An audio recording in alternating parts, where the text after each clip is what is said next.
The bell above the diner door chimed like it always did, soft, tired, almost apologetic, when Emily wheeled herself inside.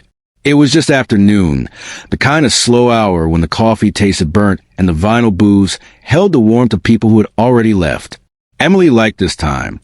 Fewer stares, fewer whispers, fewer reminders that her legs didn't work the way the world expected them to.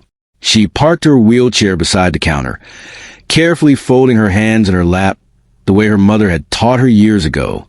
Emily was 22, but her eyes still carried that gentle, trusting look that made strangers assume she was younger, weaker, easier. A thin brace showed beneath her jeans, metal catching the light every time she shifted. She smiled at the waitress, an older woman named Ruth, who smiled back with the practiced kindness of someone who'd seen too much and learned not to ask questions. "Usual, honey?" Ruth asked. Emily nodded. "If that's okay." "It always is." She reached into her worn backpack and pulled out a paperback novel, its spine creased from being read again and again. Outside, trucks rolled by on the highway. Inside, the hum of the refrigerator and the clink of dishes wrapped around her like a blanket. That piece lasted exactly 4 minutes. They came in laughing, loud enough to drown out the radio. 3 boys and a girl, all college-aged, smelling of cheap cologne and entitlement. One of them wore a Letterman jacket like it was armor. Another had a phone already out, thumb twitching, hunting for entertainment. They slid into booth behind Emily, their laughter sharp, careless. At first, Emily tried to ignore them. She always did. She focused on the words on the page, even though her eyes skimmed without absorbing anything. She'd learned long ago that silence was safer than confrontation. But bullies have a way of sniffing out silence. "Hey," one of the boys said, his voice dripping with mock curiosity. "Does that thing come with a horn?" Emily froze. Another laugh. "Nah, man, she probably uses it to get pity tips." She felt heat rise up her neck. Her fingers tightened around the book. "Don't react," she told herself. "Don't give them what they want." Then the girl leaned over the booth, her smile cruel and bright. "What happened to you?" she asked, like she was commenting on the weather. "Car crash? Or were you just born broken?" Time slowed, thick and heavy. Ruth was at the far end of the counter, her back turned. The cook banged a pan in the kitchen. No one else seemed to hear. Emily swallowed. "Please," she said softly, "just leave me alone." That should have been the end of it. For decent people, it would have been. Instead, when the boys stood up, he stepped closer, invading the small space Emily had carved out for herself. "Ah," he mocked, bending down. She talks. Before she could move, before her mind could catch up with what was happening, his hand came down sharp and sudden against her face. The sound echoed through the diner. Emily's head snapped to the side. Her book slid from her lap and hit the floor. For a second, she didn't feel pain, just shock, ringing silence, disbelief so thick it stole her breath. Then the sting bloomed, hot and humiliating, tears burning behind her eyes. Laughter erupted behind her. A phone camera zoomed in. Ruth spun around. "Hey!" she shouted, her voice cracking. "Get out! All of you, get out right now!" But the damage was already done. Emily pressed a trembling hand to her cheek. She hated herself for the tears that escaped anyway, hated that her body betrayed her again.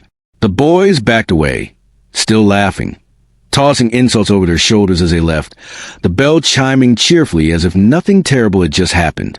The diner fell silent. "I'm so sorry," Ruth whispered, rushing over. "I'm so sorry." Emily shook her head, unable to speak.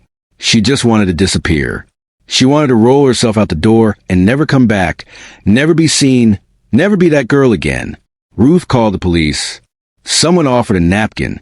Someone else muttered that kids these days were animals.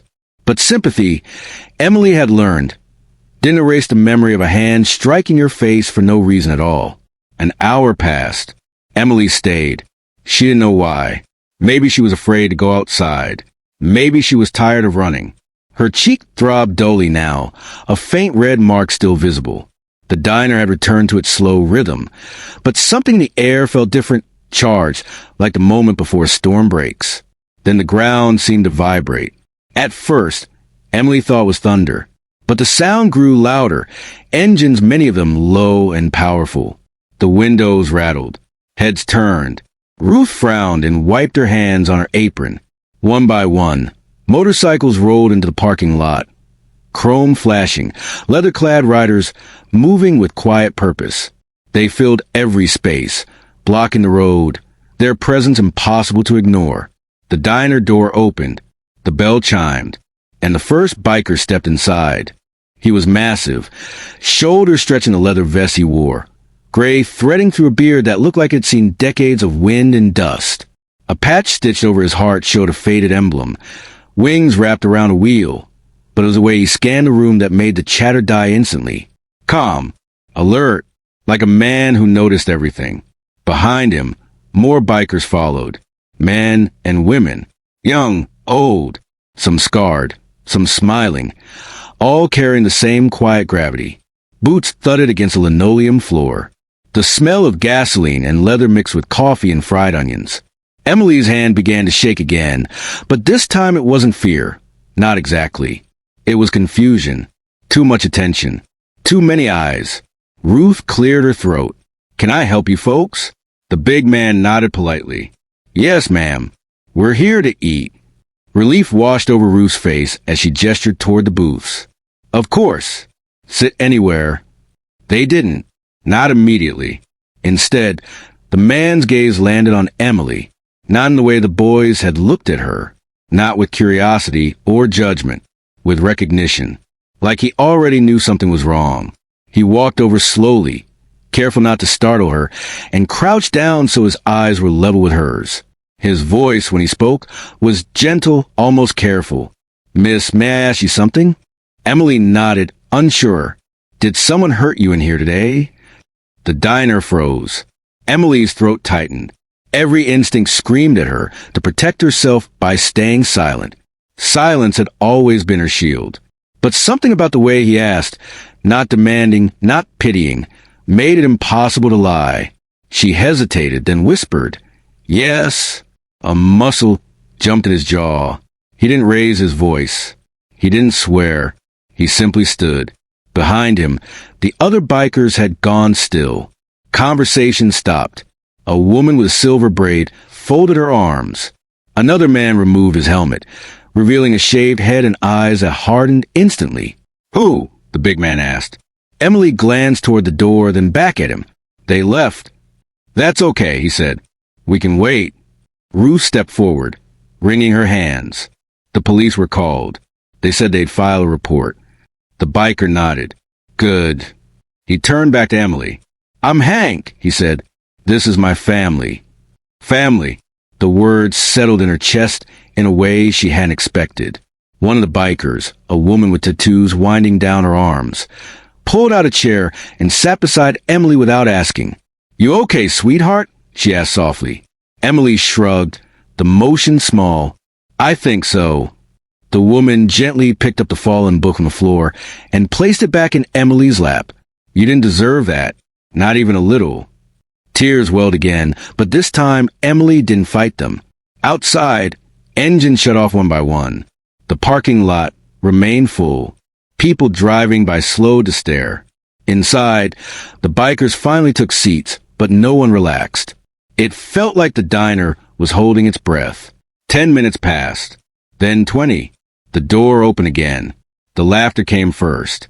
One of the boys stepped inside, still riding the high of his own cruelty, phone in hand, as if nothing in the world could touch him.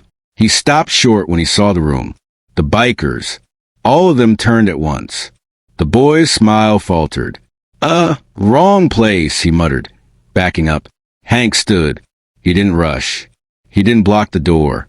He simply existed between the boy and escape. "You forgot something," Hank said calmly. The boy swallowed. "I don't want any trouble, man." "That's good," Hank replied, "because neither do we." Another boy appeared behind the first, then the girl. Their confidence drained as they took a room. The leather vests, the silent stares. The girl scoffed weakly. "We didn't do anything." Hank tilted his head. "That young lady says otherwise." Emily felt every eye turn to her. Her heart pounded so hard she thought it might break her ribs. She wanted to disappear again, but then she remembered the slap, the laughter, the phone camera. She lifted her chin. "He hit me," she said, her voice shaking but audible. They all laughed. Silence slammed down like a gavel. The girl rolled her eyes. It was just a joke. The woman with the silver braid stood. "Funny," she said coldly. "None of us are laughing." Police sirens wailed in the distance, growing louder. One of the boys panicked. "We should go." Hank stepped aside slightly, just enough to make it clear they weren't trapped. "You can," he said, "or you can stay and explain yourselves to the officers." They hesitated, fear finally blooming where arrogance had lived. The siren stopped outside. Red and blue lights painted the diner windows. Emily exhaled, a breath she hadn't realized she'd been holding.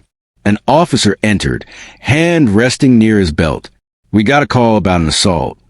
Hank gestured toward Emily. "She's the victim." The officer nodded and turned to her. "Miss, can you tell me what happened?"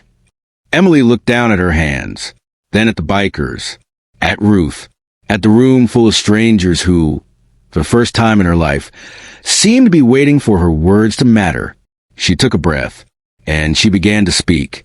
Her voice trembled at first, each word feeling like it had to push through years of fear, but once it started, it didn't stop. She told them about the laughter, the comments, the way the room had felt suddenly smaller, crueler. She described the slap, how fast it came, how loud it sounded, how quiet everything felt afterward. As she spoke, the memory loosened its grip just a little, like a knot finally beginning to give. The officer listened without interrupting, his expression tightening with every sentence. He nodded once, then turned to the group of young people standing near the door. "Is this accurate?" he asked. One of the boys shrugged, trying for indifference, but his hands shook. "She's exaggerating." Ruth's voice cut through the tension. "She is not. I saw her face right after. And customers heard it." Another diner patron stood. "I heard it too," he said, clear as day. The girl opened her mouth, then closed it again when she realized no one was on her side. The officer sighed and reached for his radio. "I'll need your IDs," he said to the group. "All of you." Panic flickered across their faces as they fumbled through pockets and purses. The biker with the shaved head watched them closely, arms crossed, saying nothing. He didn't need to. His presence alone felt like judgment. As the officer stepped aside to make a call, Hank moved closer to Emily again, careful, respectful. "You did good," he said quietly. Emily shook her head. "I was scared."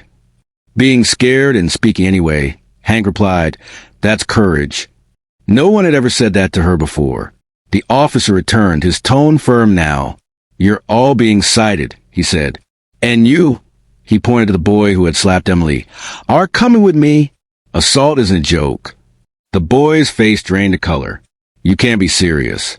"I am," the officer said, snapping the cuffs around his wrists. As they were let out, the girl shot Emily a look full of something sharp and bitter. Emily met her gaze without flinching. It was the first time she'd ever done that. The door closed behind them. The bell chimed again, softer this time. For a moment, no one moved. Then someone started clapping. Slow, uncertain. Another joined in. Then another. The sound spread through the diner until it filled the space, warm and steady. Emily's cheeks flushed, but she couldn't stop smiling. Ruth wiped her eyes. "Milkshakes on the house," she declared, her voice thick. "For life, if you ask me." Laughter rippled through the room, easing the tension at last. The bikers began to relax too, some ordering burgers, others coffee. They filled the booths, the counter, the corners, like they belonged there, like they had always belonged there. The woman with the silver braid leaned toward Emily. "What do you read?" she asked, nodding at the book. Emily looked down, surprised. "Mostly fiction," she said. "Stories where people stand up." The woman smiled. "Good taste." Outside, the police car pulled away. The parking lot was still full of motorcycles, sunlight glinting off chrome. People passing by slowed, curious, but inside the diner, Something had shifted. The air felt lighter, safer. Emily took a sip of her milkshake when it arrived. Chocolate cold and sweet, grounding her in the moment. Her hands had stopped shaking. Hank sat across from her, resting his forearms on the table. "You come here often?" he asked. "Once or twice a week," Emily replied. "It's close to my apartment." He nodded. "Then so do we." She blinked. "You do?" "Yeah," he said easily. "This is a good place." Emily glanced around at the leather vests, the kind eyes, the quiet strength filling the diner. For the first time in a long while, the thought of returning didn't make her stomach twist. A man at the counter asked one of the bikers about the patch on his vest. A conversation sparked. Laughter followed. Life moved forward, steady and unafraid. Emily realized something then, something small but powerful. The slap had not been the end of her story today. It hadn't even been the loudest moment. She closed her book, fingers resting on the cover, and looked up at Hank. "Thank you," she said. "All of you." Hank shook his head gently. "We didn't do much." "You did," Emily said. "You stayed." The woman beside her squeezed her hand once, warm and solid. Sometimes that's all it takes. Outside, an engine rumbled to life. Then another, but none of the bikes left. They lingered, like a promise. Emily watched the sunlight shift across the floor, thinking about how quickly a place could change, how strangers could become something like protection, something like hope. She wondered how many other people walked around carrying moments like hers, silent and heavy, waiting for someone to notice. She took another sip of her milkshake, then another, feeling stronger with each passing second, unaware that what had happened in that small diner would travel far beyond its walls, carried in conversations and memories, in the choices people would make long after the motorcycles finally roared back onto the road, and long after Emily rolled herself toward the door, believing, just a little more than before, that the world could still surprise her. The bell chimed again as another customer walked in, hesitated at the sight of leather vests and serious faces, then relaxed when they realized the diner was calm, almost warm. Emily noticed how different it felt now, like the walls themselves had learned something important and decided to keep it. She finished her milkshake slowly, savoring it, not because it was free, but because for once she wasn't in a hurry to leave. Usually, the moment eyes lingered too long, or whispers started, she rolled away. Today, no one rushed her. No one looked at her like she was fragile glass. A young biker with freckles and kind eyes approached her table, holding 2 plates. "Mind if I sit?" he asked. Emily shook her head. "No, that's okay." He slid into the booth carefully, keeping his helmet on his lap. "My sister uses a chair," he said quietly, like it was a shared secret. "People think they know her story just by looking. They never do." Emily nodded. "They think they know mine too." "Yeah," he said. "They're usually wrong." Across the diner, Ruth leaned against the counter, watching the scene unfold with a look that mixed relief and wonder. She'd worked there 30 years. She'd seen fights, breakups, people overdosing in the bathroom, people falling in love in booth number 4. But she'd never seen a room turn like this, never seen fear replaced so cleanly with respect. Hank stood near the window, phone pressed to his ear. He spoke quietly, nodding now and then. When he hung up, the woman with the silver braid raised an eyebrow. "Club." "Yeah," Hank said, words already spreading. "About what?" He glanced toward Emily.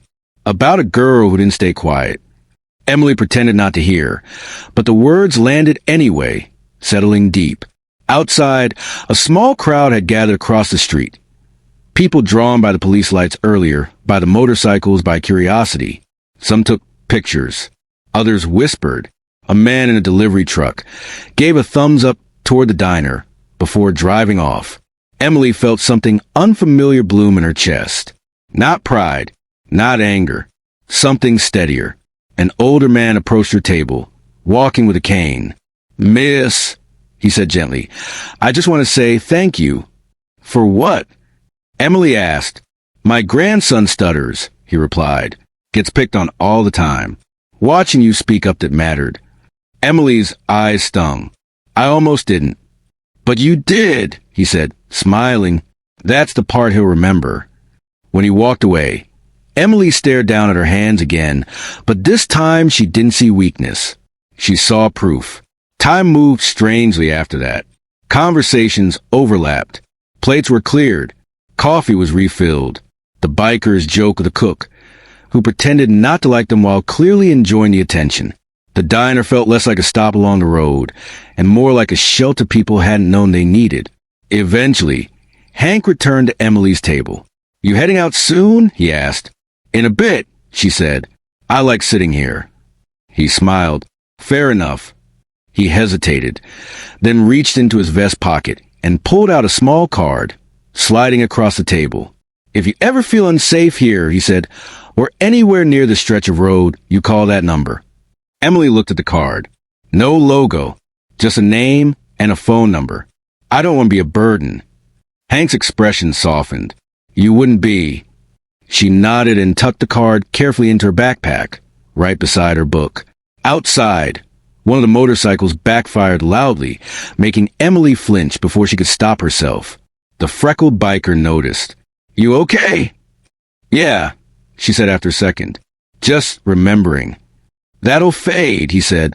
"Not all at once. But it will." Emily hoped he was right. Ruth came over with a slice of pie. "On the house," she said firmly. "And don't argue. I won't win, but I'll enjoy it." Emily laughed, surprising herself with the sound. It felt rusty, like something in use, but good.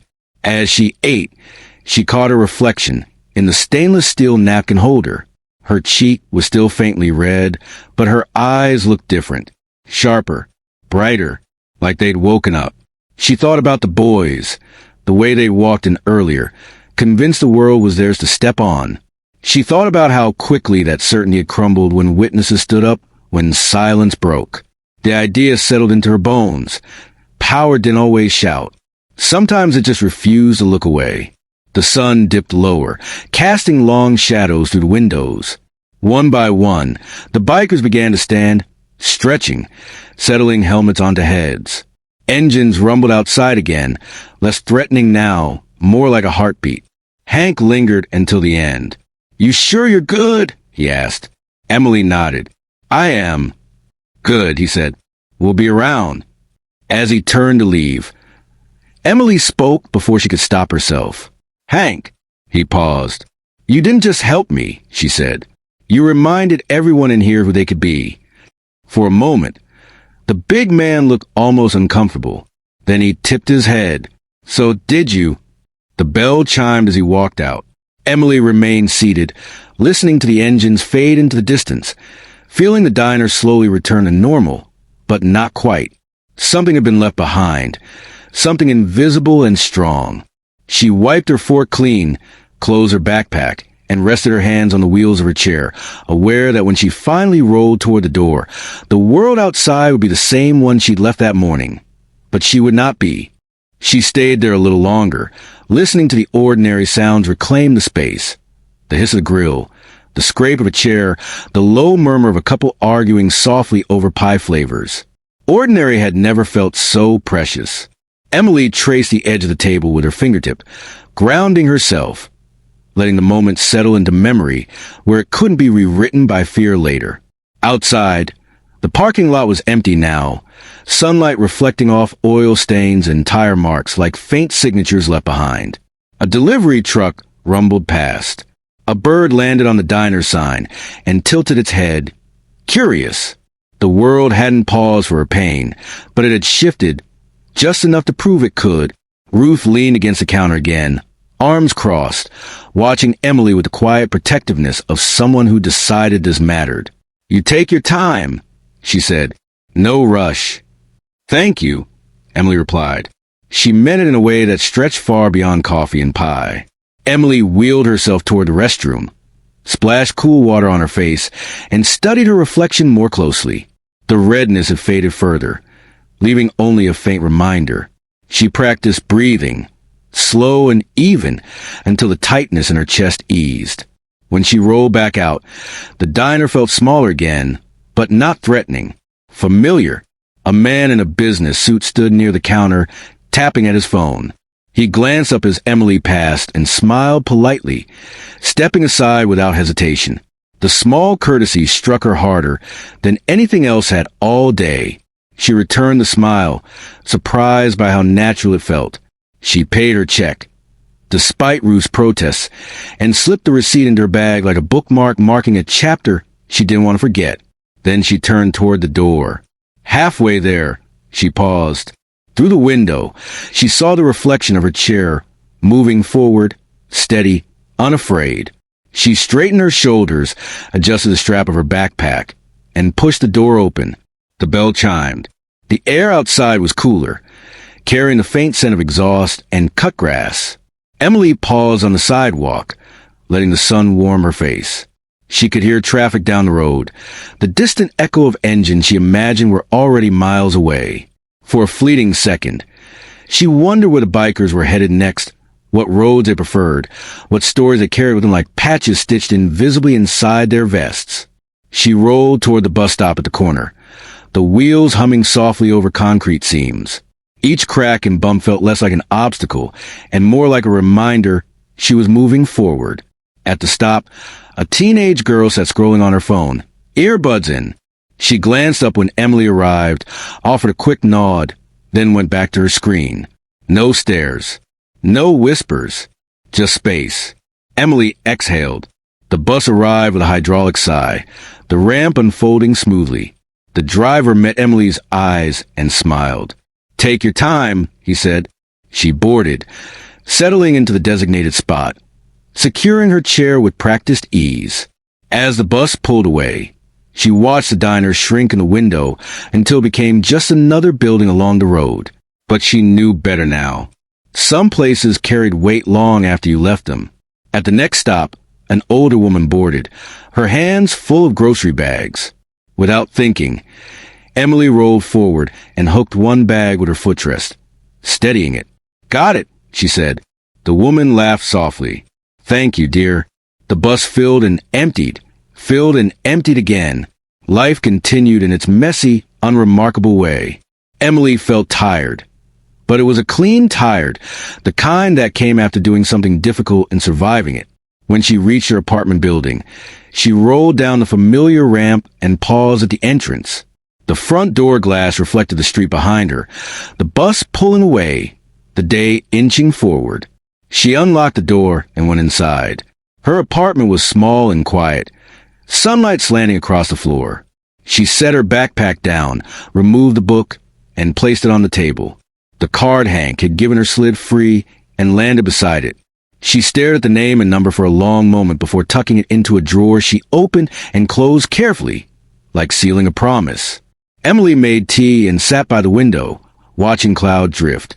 Her phone buzzed, an unknown number. Her heart jumped before she realized it was just a spam call. She smiled at herself, a little embarrassed, a little proud that the instinct to fear was already loosening. She opened her laptop and hesitated, fingers hovering over the keys. Then she started to type. Not about the slap, not about the boys, about the diner at noon, about the bell on the door, about staying. The words came easier than she expected. Hours passed unnoticed. Evening light softened the room. She saved the document and closed the laptop, feeling lighter, as if setting the story down had freed space inside her. Later, as dusk settled, Emily wheeled onto her balcony. Somewhere far off, a motorcycle revved, the sound drifting through the city like a memory that refused to fade. She didn't flinch this time. She listened until it disappeared. She rested her hands on her wheels and looked out at the street below, where strangers crossed paths without knowing how close courage sometimes moved among them, quiet and unannounced. Emily didn't know what tomorrow would bring. Another ordinary lunch, another risk, another choice, but she knew this. If the moment came again, if silence pressed in and fear asked her to shrink, she would remember the bell, the engines, the way a room had turned when she spoke, and she would keep going. Night settled in layers, slow and deliberate, and the city lights blinked on one by one like quiet witnesses. Emily stayed on the balcony longer than usual, wrapped in a light sweater, letting the cool air brush against her skin. Below, a couple argued softly near a parked car. Somewhere else, laughter spilled out an open window. Ordinary sound again, yet they no longer felt small. She finally wheeled back inside and closed the balcony door, locking it with a soft click. The apartment hummed gently, refrigerator kicking on, pipes ticking. Emily poured herself another cup of tea, this time chamomile, and carried it carefully to the table. The document she'd written earlier tugged at her attention. She reopened the laptop, reread a paragraph, and added a sentence. Then another. She wasn't writing for anyone yet.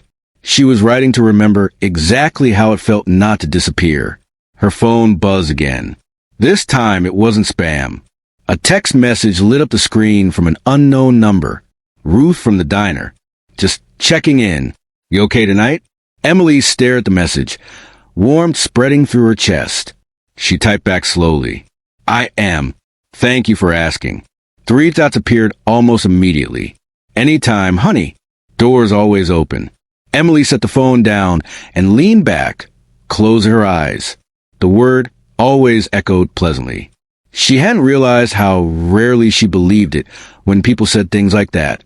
Later, she brushed her teeth, changed into pajamas, and crawled into bed. Sleep didn't come right away. Her mind replayed moments in the day, not the slap, but what followed. Hank's calm voice, the way the room had listened, the applause that felt unreal, like it belonged to someone else. At some point, she drifted off. She dreamed of the diner bell ringing over and over, each chime a little different, until the sound blended into something like music.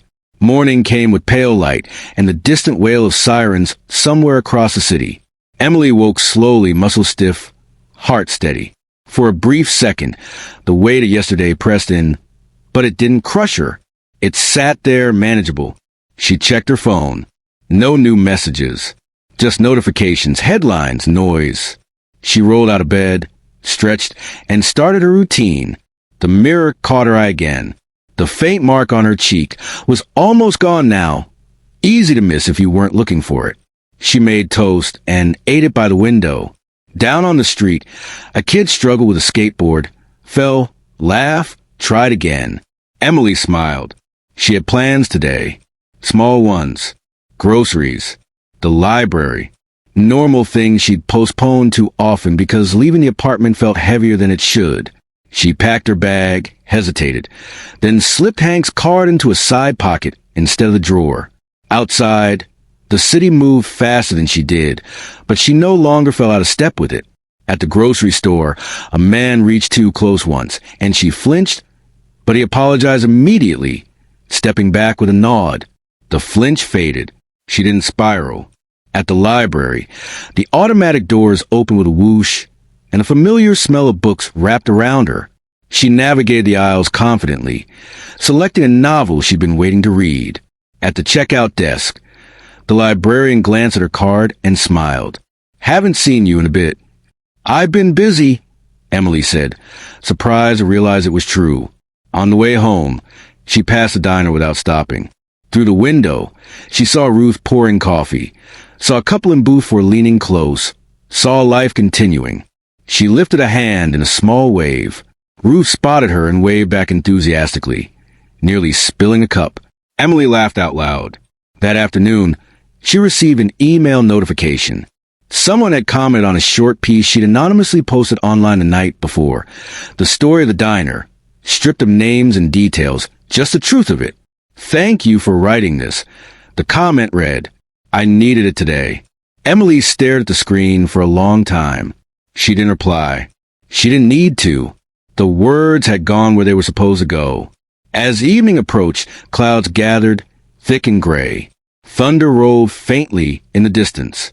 Emily watched rain streak the window, the city blurring into watercolor. Another engine sound drifted up from the street, deep, familiar. She leaned closer, curious. A motorcycle passed below, then another, not the same group. She could tell somehow, but still, the sound no longer tightened her chest. It felt like background now, not a warning. Her phone buzzed once more. This time, the number was unfamiliar, but the message was simple. Hank here. Ruth said you were okay. Just wanted to say, proud of you. Emily's breath caught. She typed back, erased it, typed again. Thank you for everything. She imagined him reading it somewhere on the road, engine cooling, sky wide overhead. The thought made her feel less alone in the world. Outside, the rain intensified, drumming against the glass. Emily wheeled back onto the balcony despite it, letting a few drops hit her hands. The city smelled clean, renewed. Somewhere a siren wailed. Somewhere else, music played. She didn't know yet how far yesterday's moment would travel, how many small decisions it would touch, how many quiet stands it would inspire, including her own. But she felt it unfolding gently, inevitably, like a road stretching forward just beyond the curve, waiting for her to keep moving. The rain stopped sometime after midnight, leaving the city rinse and quiet, as if it had taken a long breath and finally let it go. Emily stayed awake longer than usual, not because sleep refused her, but because peace felt unfamiliar enough to study. She sat by the window, lights dimmed, watching reflections ripple across wet pavement. And for the first time, she didn't feel like the world outside was something she had to brace herself against. She thought about how small the moment in the diner had been on the clock. Minutes, really, and how enormous it had become in her life. How cruelty had walked in loud and careless, convinced of its own power, and how it walked out smaller, escorted by witnesses who refused to look away. She understood now that justice didn't always arrive with speeches or spotlights. Sometimes it arrived with coffee refills, steady voices, and people who simply stayed. The next morning, sunlight returned like a promise kept. Emily woke with a soreness she didn't resent, a reminder that healing wasn't forgetting, but remembering without breaking. She dressed carefully, choosing a shirt she loved instead of one that hit her, and rolled out into the day with a quiet determination that surprised her. On the sidewalk, she passed strangers who would never know her story, and that was okay. The story was hers now, not a wound to be explained. At the crosswalk, a man hurried to press the button for her. At the corner, a woman smiled and said good morning. These were small things, ordinary things, but Emily understood how they added up.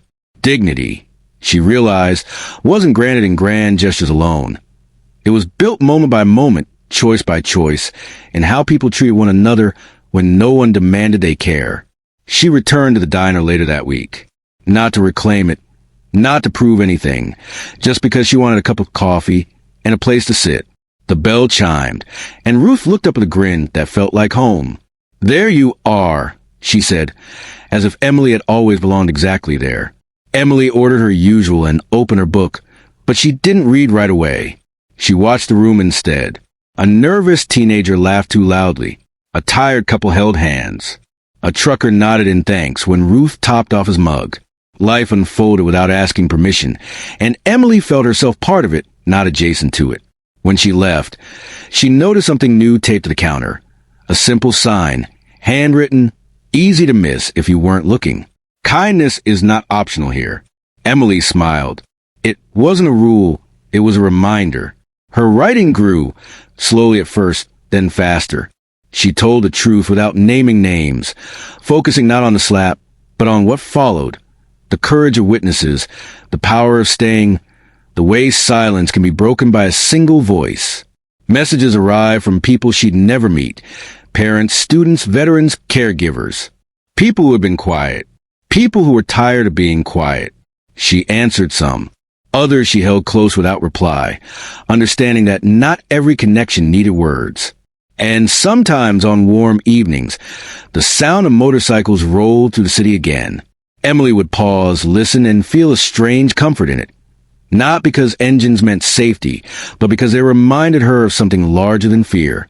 They reminded her that communities could form in unlikely places, that strength could be gentle, that protection could look like patience. One afternoon, she found herself helping a stranger who dropped groceries on the sidewalk. Another day, she spoke up when someone made a joke that wasn't funny. Her voice didn't shake as much anymore. When it did, she spoke anyway. Courage, she had learned, wasn't the absence of fear. It was a refusal to let fear decide. The world didn't change overnight. There were still stares, still days when exhaustion settled heavy in her bones. But Emily changed, and that mattered. She had crossed an invisible line. From surviving to participating, from shrinking to standing her ground. The memory of the diner became less a scar and more a compass, pointing her back to who she was when she chose herself. Years later, she would think of that day and smile, not because it hurt, but because it taught her something essential. That power doesn't belong to the loudest voice in the room. That dignity is contagious. That when one person refuses to disappear, it gives others permission to be seen. And somewhere on a long stretch of road, a group of riders will remember a quiet diner at noon, a bell that chimed, a young woman who found her voice. Not as a rescue story, not as a warning, but as proof that the smallest moments can become turning points. Proof that kindness, when it shows up and stays, can change the direction of a life. Proof that even in a world that sometimes strikes without reason, there are hands ready to steady you, and a strength within you waiting to rise. Emily would keep moving forward, wheels humming softly, eyes lifted, story unfolding. And wherever she went, she would carry this truth with her, solid and unshakable. She was never powerless. She had simply been waiting for the moment to realize it.